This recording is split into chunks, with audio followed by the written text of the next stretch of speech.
guys. So, verdict's in, and we are trying Fantasy Bingo once again.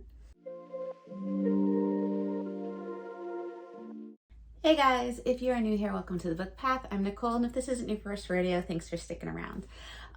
So, as you all know, we did the Reddit Fantasy Bingo Challenge last year, and we failed miserably. I think we had like 10 or 15 books still left. That is on me. I just waited until the last minute to try to get some of those done. If you remember one of my previous videos, I said that I took a look at the new board for the 2025-2026 Reddit Fantasy Bingo Challenge. And the prompts looked pretty hard, and that I said I didn't know if I was going to do it or not, that I was going to watch some other videos, see what people were doing, and then come to a conclusion. And I did that. And my conclusion is we are going to try it again, but we are going to try it a little differently this time. For those of you who don't know, the Reddit Fantasy Bingo Challenge, it begins April 1st, 2025, and it goes all the way until March 31st, 2026. So it is a year-long readathon. Go at your own pace. You are provided a bingo board with several prompts, different prompts. It's meant to inspire fantasy, sci-fi, and I think some horror elements as well. Each square equals a prompt that you get to fulfill. There are two modes for it. There's easy mode and there is hard mode. Obviously, last year we tried hard mode and it didn't go well. So this time we are just doing easy. We are just gonna go and fulfill what prompts we can. And this little spin that we're doing is we're gonna try to get as much romantasy on here as possible. So last year we did hard mode, which I think I was ending up picking a lot of books to fulfill the prompts that I don't know if I would have normally read. And yes, that is the name of the game, but I also want to have fun with it and read the books that I want to read and see how they fulfill the prompts. So that's what we're going to try to do this go around and go from there. So I will go ahead and leave a link below to the Reddit Fantasy page. If you guys want to join in and see what it's all about, you can check that out down below. So let's go ahead and get started. So I'm going to go ahead and put the board up here. There are a few things that we are changing out or adding, so stay tuned for that, and let's go ahead and get started. So in the first row, our first square is we have knights and paladins. This means that one of the protagonists in the book has to be a knight or a paladin. So for that, I am choosing Under the Oak Tree. This is the volume 1 by Suji Kim. I know I've gone over it before, but I'll go over it a little bit now. And you have Lady Maximilian as the daughter of a powerful Duke Croiso, but she is rarely allowed outside her family's sprawling castle for fear that her stutter will tarnish the noble name. When she is forced to marry Sir Riften, a lowborn knight caught in one of her father's schemes, Maxie doesn't dare hope for happiness, let alone love. Her stumbling communication and his gruff manner sour their relationship before it can begin, and Riften leaves without a word the morning after their vows are exchanged. Now, 3 years after the disastrous wedding night, Riften has returned as a war hero, to Maxie's surprise, despite rumors that he was offered marriage to Princess Agnes, a beautiful and renowned sorceress. Riften still wants Maxie for his wife, and when he comes to claim her, his desire bewilders Maxie, even as she is overcome by the scorching heat that Riften's presence ignites within her. As she learns to navigate the I'm going to botch this. As she learns to navigate the intricacies of her new life, Maxie will find herself and the courage to discover that she's anything but powerless.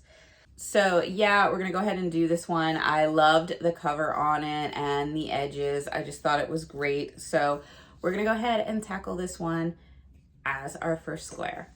Okay, so for the second square, we have Hidden Gem, and that is a book with under 1,000 ratings on Goodreads. New releases and arcs from popular authors do not count.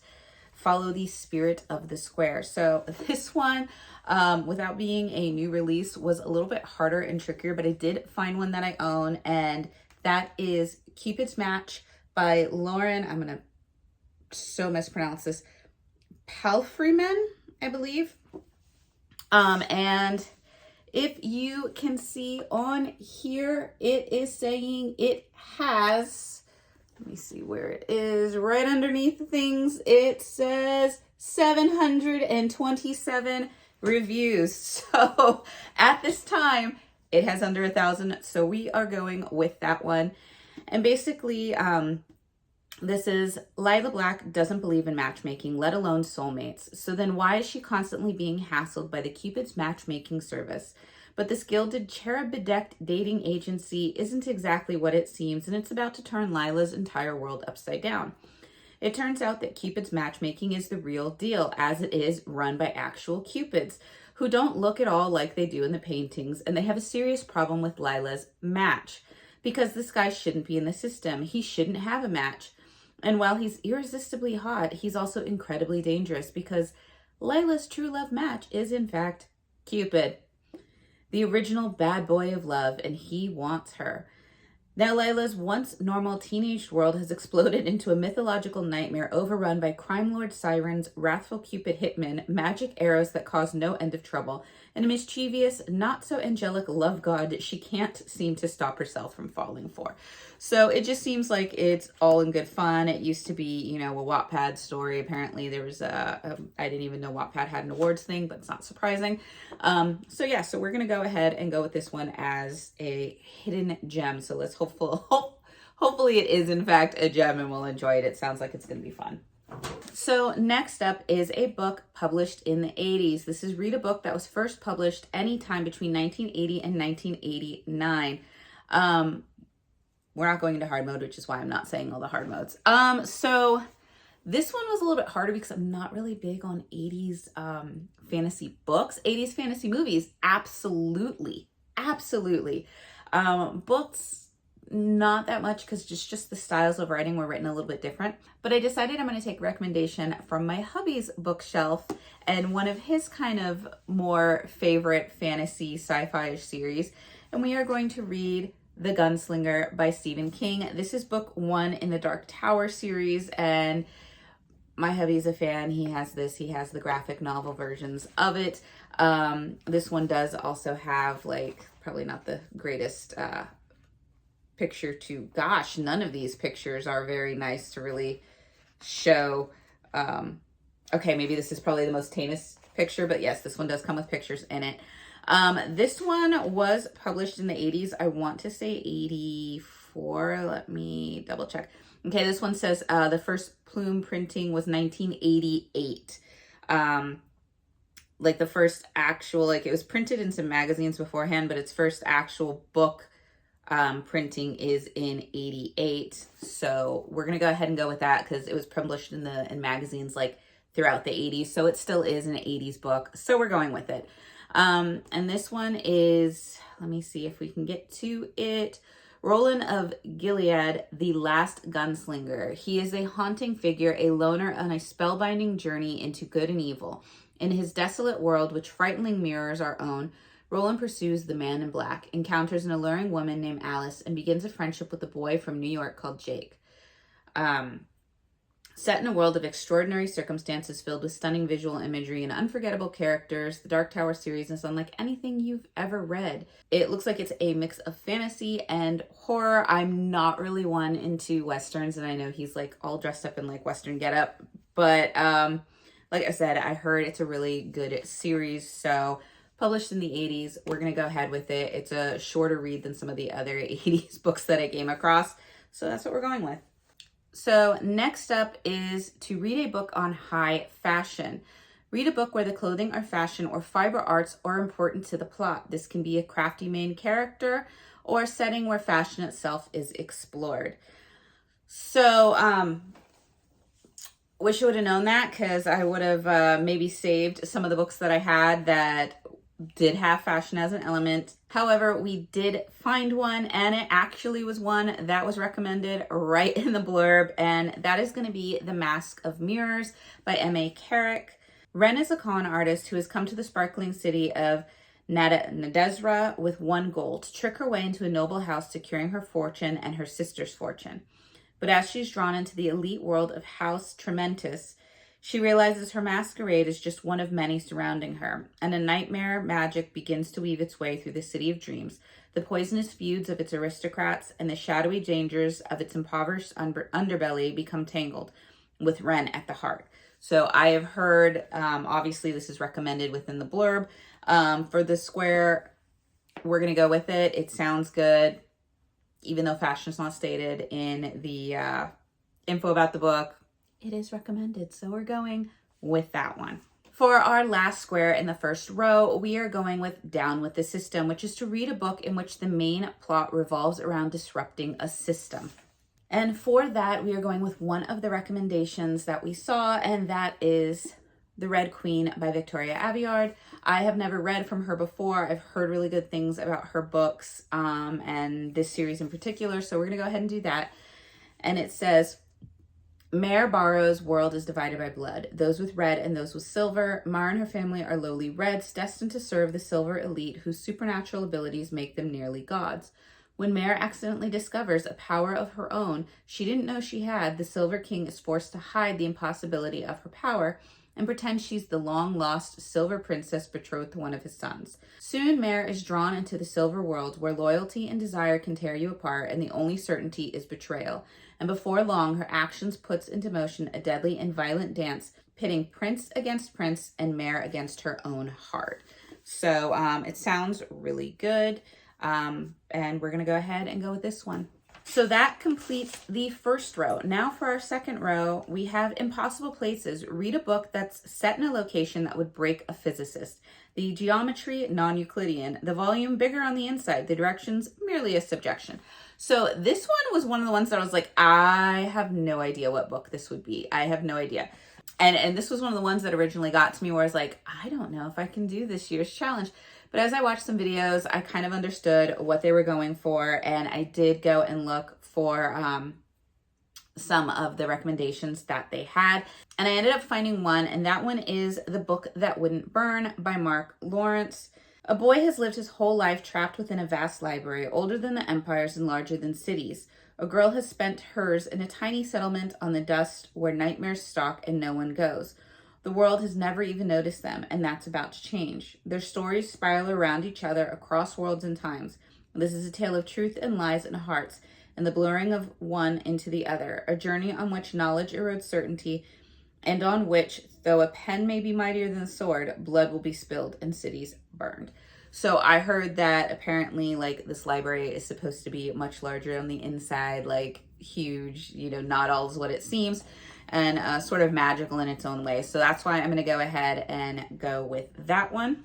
So next up, we have A Book in Parts, and this is to read a book that is separated into large sections with the main text. This can include things like acts, parts, days, years, and so on, but it has to be more than just like your typical chapter breaks. And so for this one, I ended up picking up A Door in the Dark by Scott Rington. This one basically says, Ren Monroe has spent 4 years proving she's one of the best wizards in her generation, but top marks at Balmeric University will mean nothing if she fails to get recruited into one of the major houses. Enter Theo Brood. If being rich were a sin, he'd already be halfway to hell. After a disastrous party trick, fate has them crossing paths at the public waxway portal the day before the holidays. Theo's punishment is to travel home with the scholarship kids, which doesn't sit well with any of them. A fight breaks out, and in the chaos, a portal spell malfunctions. 6 students are snatched from the safety of the school's campus and set down in the middle of nowhere, and one of them is dead on arrival. If anyone can get them through the punishing wilderness with limited magical reserves, it's Ren. She's been in survival mode her entire life, but no magic could prepare her for what tangled secrets the rest of the group is harboring, or for what's following them through the dark woods. And this one did have like sections where this one says before, and then it says after. So it does have sections in it. So we're going to go ahead and go with this one for that.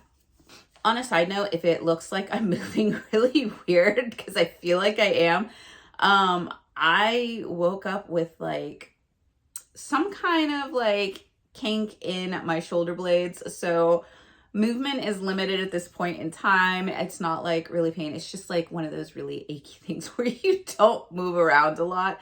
But I wanted to get this filmed, so that's why we're doing it. So if it looks and you're watching this and you're like, wow, she's looking really uncomfortable, that is why. That is why, but we're gonna get through this.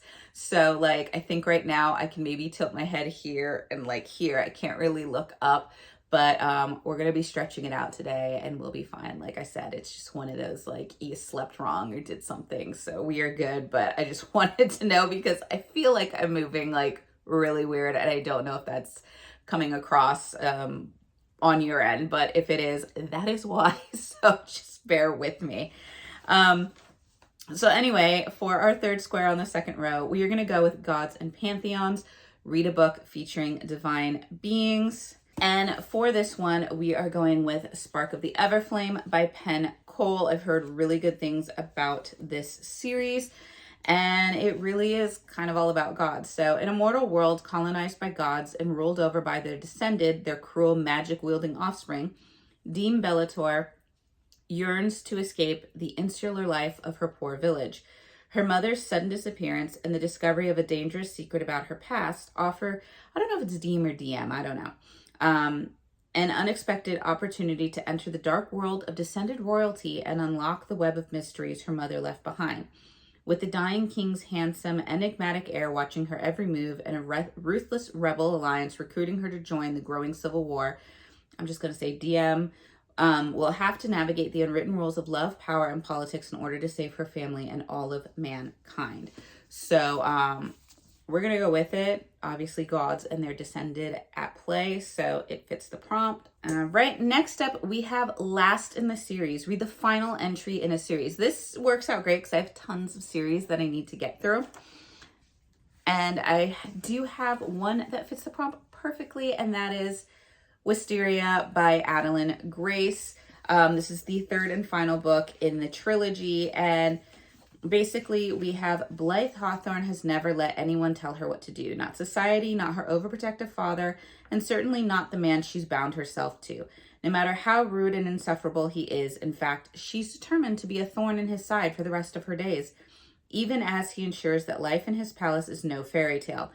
But as Blythe discovers a new side of herself linked to her enigmatic husband's past, she'll have to decide if she's willing to let an unexpected spark ignite and to discover the truth about who she really is. So this is obviously the third installment in the Belladonna series.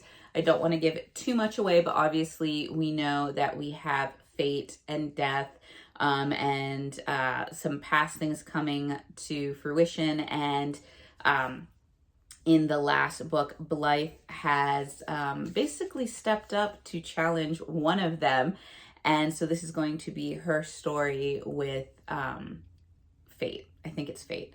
But yeah, it's going to be really interesting. The book series has been pretty good so far. It's had a little bit of gothic, a little bit of a supernatural, paranormal, like romances, and a little bit of like murder mystery usually in the other ones. It's been really interesting and I've had a fun time with it. So we're going to see how it's going to go for her, because this is the first time that we have Blythe as the main female character, whereas in the previous two books, it's been an entirely different female character as our main interest in that one. So we're going to go with this one, and it is the final book in that series. So for our last square on the second row, we have a book club or read-along book. Read a book that was or is officially on a group read on our fantasy. So basically on this one, I ended up checking their Goodreads shelf and finding out what they've done as either past or, or current read-along books. And luckily enough, I found a book that I am actually slated to read in April. So it was fortuitous on that one.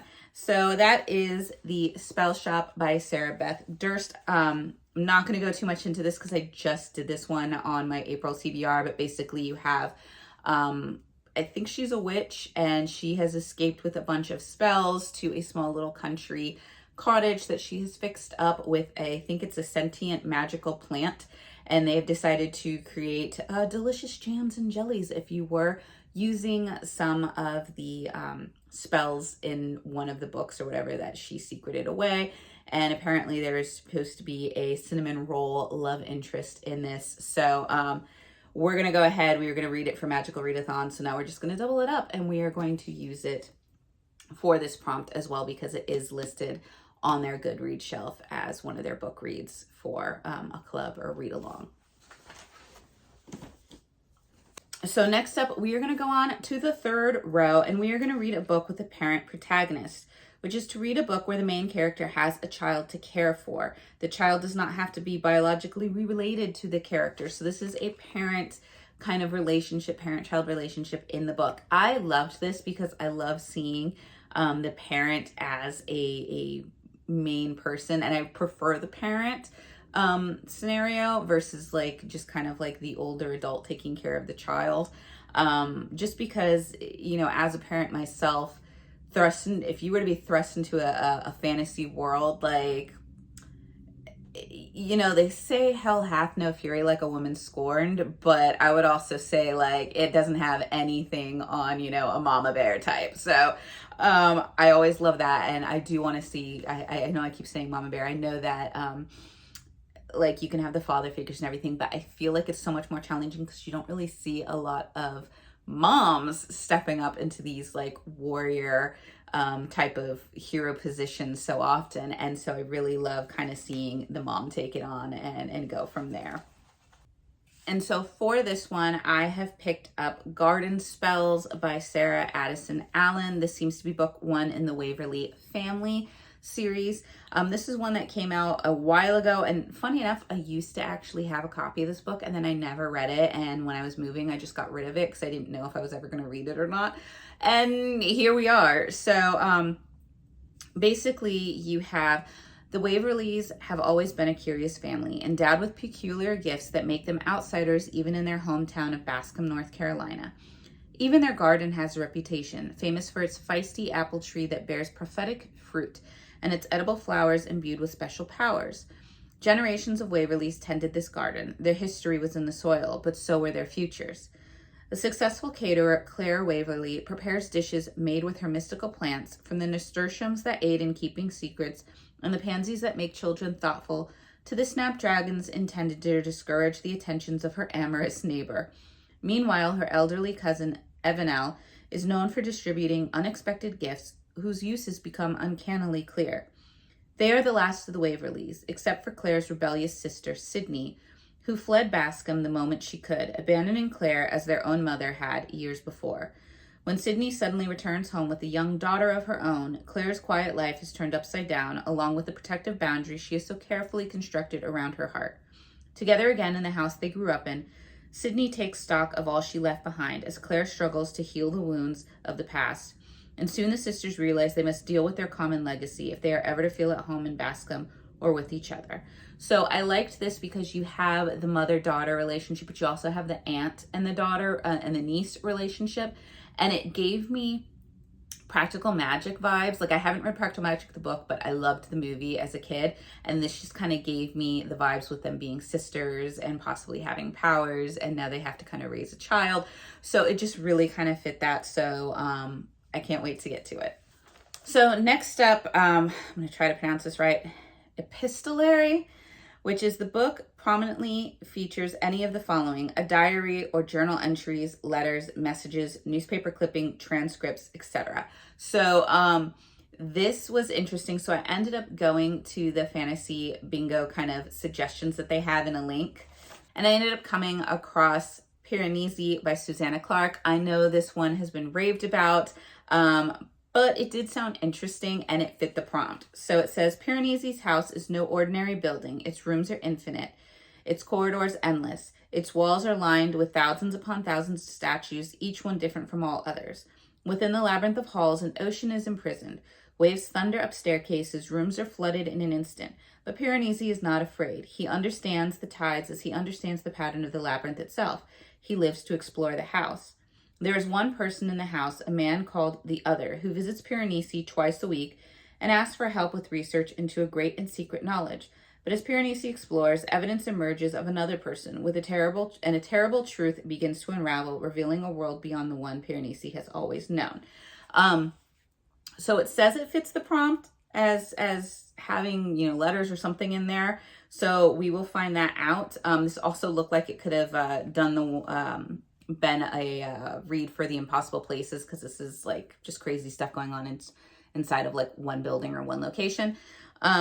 But it sounded interesting. It's got good reviews on it. I've seen a lot of other people speak highly of it. So we're going to go ahead and take a chance on it. So next up, we have a book published in 2025. And this is a book that was published for the first time in 2025. No reprints or new editions. So I recently just got this one. And so you'll probably see it when I do like my spring book haul again. But it is a beautiful, beautiful book. And I'm all in for it. And that is Firebird by Juliet Cross. I mean, look at this. Look at the sprayed edge with the dragon. It's awesome. It's got like maps and like a cool dragon on the cover. But anyway, this just recently came out this month. And it says, from the moment Roman general and nephew to the emperor Julianus Daclea laid eyes on Melina, he was enthralled by the Dacian dancer. Years later, the fierce beauty stands before him on a scarred battlefield, her life in danger. He instinctively shifts into his powerful dragon form to save her, an action that may mean it's his head on the imperial gate.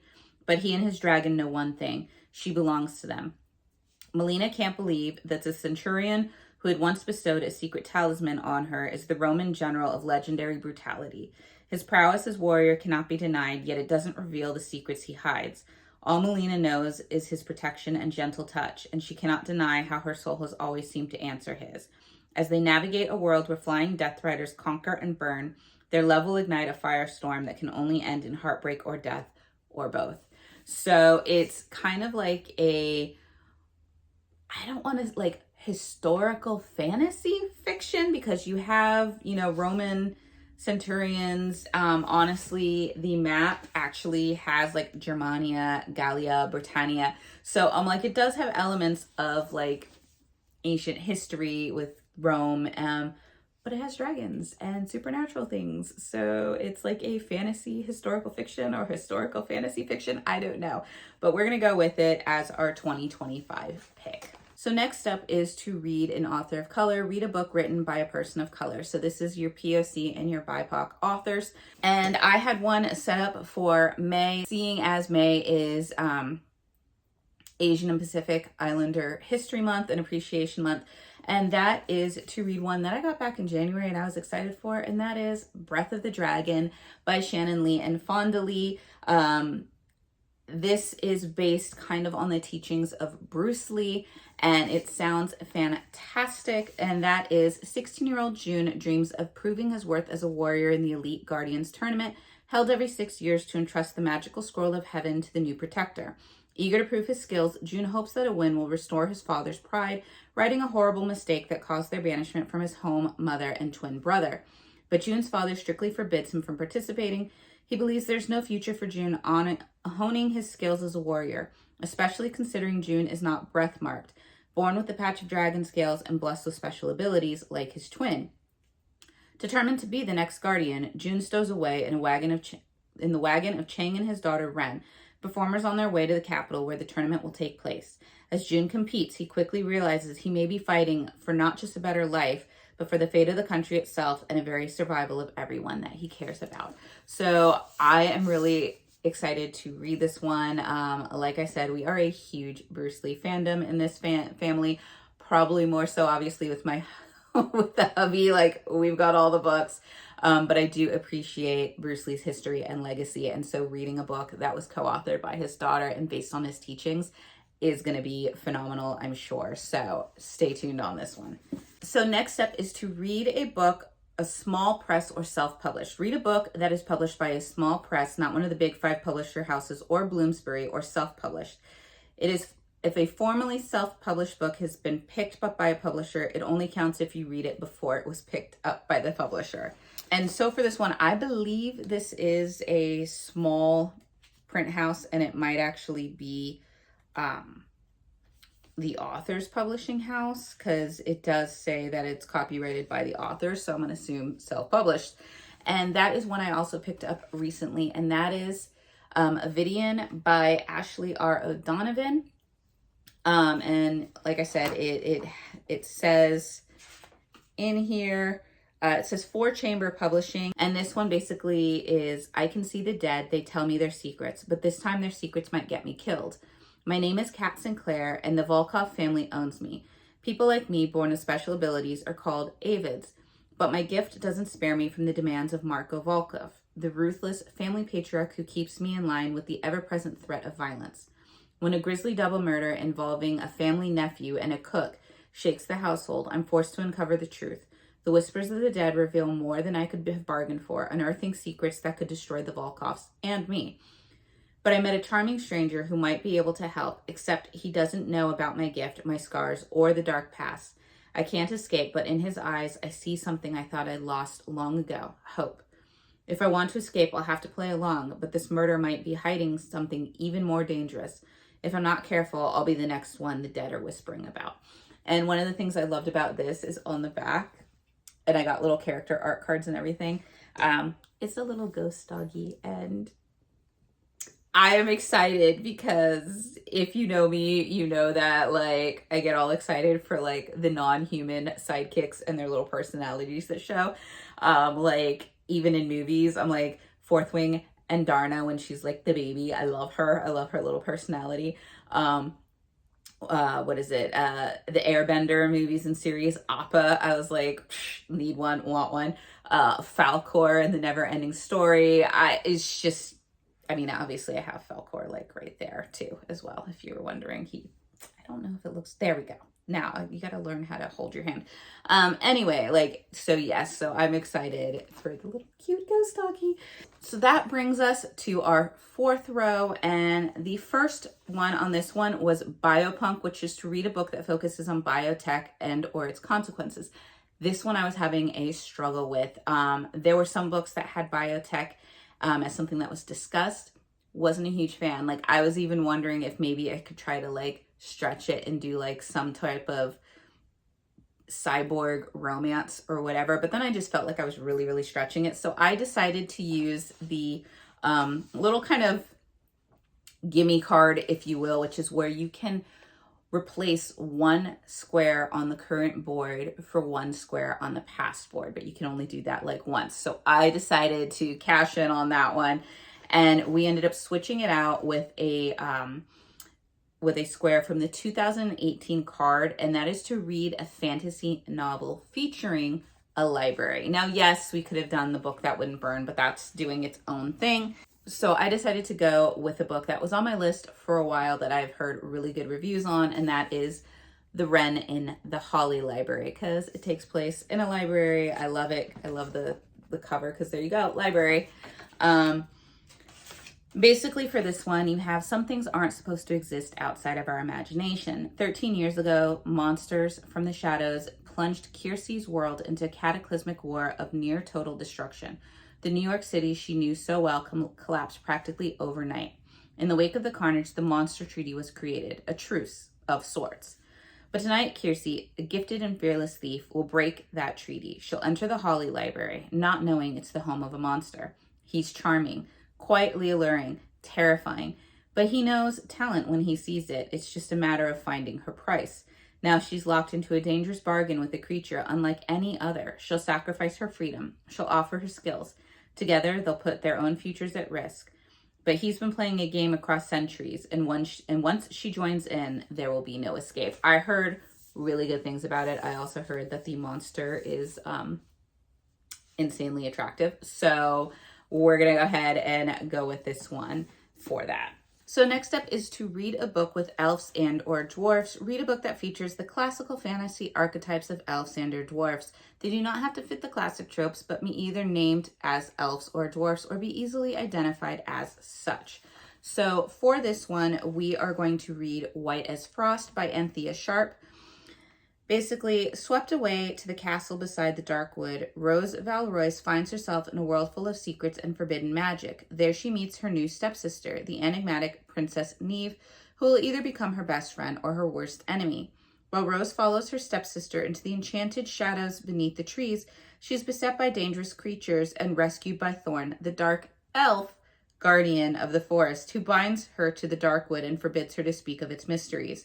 Yet despite the danger surrounding her, Rose continues to risk everything in her quest for answers until the day she steals into the depths of the forest and discovers the most perilous secret of all. So obviously right there and then we have a dark elf guardian, and we are going to go with that one for that. So next up, we have to read a book with an LGBTQIA protagonist. Read a book where the main character is under the LGBTQIA plus umbrella.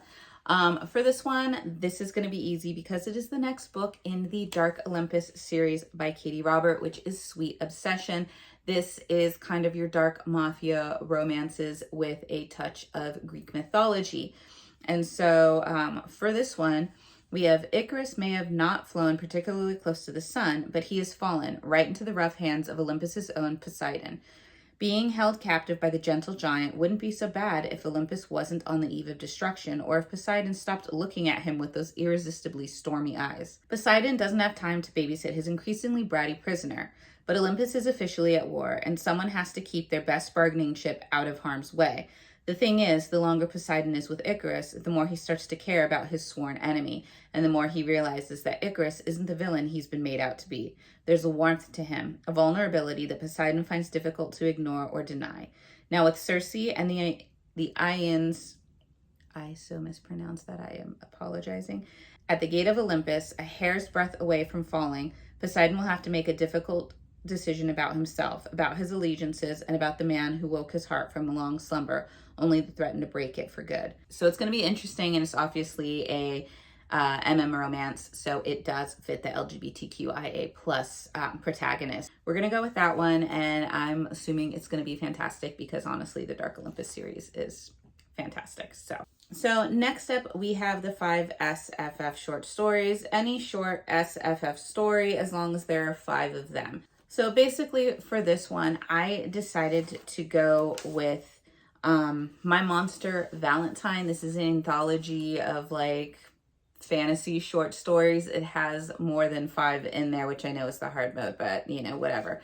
But this is the one that we are going to go to. So don't really know what it's about. Just know it's an anthology of short fantasy fiction works. So we are going to go ahead and go with that one. And for our last square on our 4th row, it is to find a stranger in a strange land. Read a book that deals with being a foreigner in a new culture. The character or characters, if there is a group, must be either visiting or moving in as a minority. So for this one, I decided to do The Courting of Bristol Keats by Mary E. Pearson. We will see why I think it fits that prompt in a second. After losing both her parents, Bristol Keats and her sisters struggle to stay afloat in their small, quiet town of Bowskeet. When Bristol begins to receive letters from an aunt she's never heard of who promises she can help, she reluctantly agrees to meet and discovers that everything she thought she knew about her family was a lie. Her father might even still be alive, not killed, but kidnapped by terrifying creatures and taken to a whole other realm, the one that he's from. Desperate to save her father and find the truth, Bristol journeys to a land of gods and fae and monsters. Pulled into a dangerous world of magic and intrigue, she makes a deadly bargain with a fae leader, Tigan. But what she doesn't know is that he's the one who drove her parents to live a life on the run, and he is just as determined to find out. And he is just as determined as she is to find her father, dead or alive. So for me, it counts because you have this family growing up in one world or realm, and only through a series of unfortunate events is the main character now thrust into this other realm where she did not grow up in. She's very much an outsider. So based on that, we're going to say that it counts, and we're going to go with that one for that pick. Okay, so we are to our final row. I know, thank you for bearing with me. And this is basically to recycle a bingo square and use a square from a previous year, 2015 to 2024, as long as it does not repeat one on the current card. So you can't have like 2 book club squares. So this was interesting because obviously we had just switched out the bio, what was it? The biopunk for a different one. So we chose the library for that one. For this one, we are going ahead and switching it out for a bingo square from the 2020 board, which is to read romantic fantasy or paranormal romance, because you know I'm gonna go with that one. And for that one, I am going with One Dark Window by Rachel Gillig. I have heard fantastic things about this. And basically, we have Elspeth Spindle needs more than luck to save her life in eerie, mislucked kingdom of Blunder. She needs a monster. She calls him the Nightmare, an ancient mercurial spirit trapped in her head. He protects her. He keeps her secrets. But nothing comes for free, especially magic. When Elspeth meets a mysterious highwayman on the forest road, her life takes a drastic turn. Thrust into a world of shadow and deception, she joins a dangerous quest to cure Blunder of the dark magic infecting it. Except the highwayman also just happens to be the king's own nephew, captain of the most dangerous men in Blunder, and guilty of high treason. So it's got a fantasy world. We've got some romance. We've got monsters and mayhem. We're going to go with this one. So next up, we have a cozy read. Cozy is up to your preferences for what you find comforting, but the genre typically features relatable characters, low stakes, minimal conflict, and a happy ending. And for this one, I had been seeing this one pop up, and it looked cute, it looked cozy. So, and it is actually regarded as cozy in Goodreads, and that is The Orc and the Innkeeper by Cora Crane. This is book 1 in the Elderberry Falls series. Basically it says, I've poured my heart and soul into reviving my aunt's inn after her passing, but a pixie dust mite infestation threatens to destroy everything. Their glittery trails of destruction have infiltrated the guest rooms, and the cost to eradicate them will leave me penniless. I'm desperate for a solution. Enter Thorak Ironfist, the orc who once tormented me in high school. Now a wealthy brewmaster, he's determined to expand his ale empire into the human realm, but prejudice stands in his way. When a potential investor mistakes him for the muscle instead of the brains, Thorak blurts out that his human fiancée handles the business side of things. Fate intervenes when I overhear his fib. I seize the opportunity and strike I'll play the part of his devoted human partner if he financially aids me in banishing the pests. What could possibly go wrong? So you have this kind of really cute, cozy enemies to lovers, like high school bully orc to human female, now with fake relationship. So it just seemed kind of fun, and the cover just looked really cute and sweet. And you know what, as an orc, he looks kind of cute. So we're gonna go ahead and go with this one as our cozy read. So next up is to read a generic title. Read a book that has one or more of the following words in the title: blood, bone, broken, court, dark, shadow, song, sword, or throne. More than one word is allowed. So we ended up going for shadow, and we are gonna read Bound to the Shadow Prince by Ruby Dixon. In order to protect her kingdom from the wrath of the vengeful goddess, Princess Kandra must remain locked inside a tower for 7 years. Kandra isn't the altruistic sort, but since the fate of her entire nation is at stake, she doesn't really have a choice. 7 years is a long time without a friend or lover by her side. Shut inside the tower with her is Nemeth, an enemy warrior complete with wings and claws and fangs. He is terrifying, cruel, and disturbingly magnetic. Kandra should kill him for his supplies, but she's desperate for his company and his touch. As time inside the isolated tower rolls on, Kandra uncovers the man behind the stony facade, and they form a surprising bond. When circumstances change, Nemeth and Kandra can no longer hide from the outside world. Now they must decide, do they risk everything? The only thing worse than being trapped in the tower could be escaping it and destroying the world in their wake. So, I liked, the only other book I've read by Ruby Dixon was the first book in the Ice Planet Barbarian series, which honestly I did not think I was going to enjoy as much as I did, but she had me laughing and giggling and just loving the male, kind of monsterish alien characters that she created. I do have the Bull Moon Rising book by her too, but I haven't read it yet. So I'm kind of curious to see a new spin on non-aliens and see what she does with some monster romance books. But it does have shadow in it, so that's what we're choosing. So next up is not a book. Do something new besides read a book. Watch a TV show, play a game, learn how to summon a demon. Okay, maybe not the last one. Spend time with a fantasy, science fiction, or horror in another format. Movies, video games, TTRPGs, board games all count. There's no rule about how many episodes of a show will count or whether or not you have to finish a video game. New is the key word here. We don't want you to play a new save on a video game you've played before or watch a new episode of a show you enjoy. So you have to explore something new. So for this, I have chosen a movie that has been sitting on my Amazon watch list for a long time, and I just haven't watched it. So now it gives me the perfect opportunity to do so. And that is going to be Wonderwell. This stars the late Carrie Fisher as well as singer Rita Ora. And basically, it's a coming of age fairy tale set between modern day Italy and an imaginary realm just beyond. Wonderwell follows Violet, a naive and inquisitive 12-year-old girl, on a thrilling journey that transforms her world forever. So the trailer looked kind of interesting. It gave me, I don't want to say Pan's Labyrinth, but a little bit of Pan's Labyrinth, because this is a young girl as the main character kind of exploring a world. But the way that she kind of falls into this world, it gave me a lot of Alice in Wonderland vibes. So it's going to be really interesting to see how this kind of plays out. I don't know if it's in English or not because it is set in Italy, but given the fact that Carrie Fisher and Rita Ora are actresses in it, I am going to assume that is in English. Otherwise, we're going to be reading some subtitles, which is fine. Some fantastic movies I have watched or TV shows have all had subtitles, and I am a-okay with reading what I watch.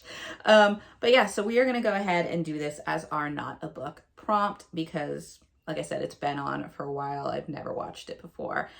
So we're going to go with that. Although I will make a rec here. If you have Amazon and you are looking for a great movie, I Am Dragon. Fantastic subtitles, but fantastic fantasy romance there. Loved it. One of my faves. So if you are looking for inspiration and you want a little fantasy romance movie, I Am Dragon.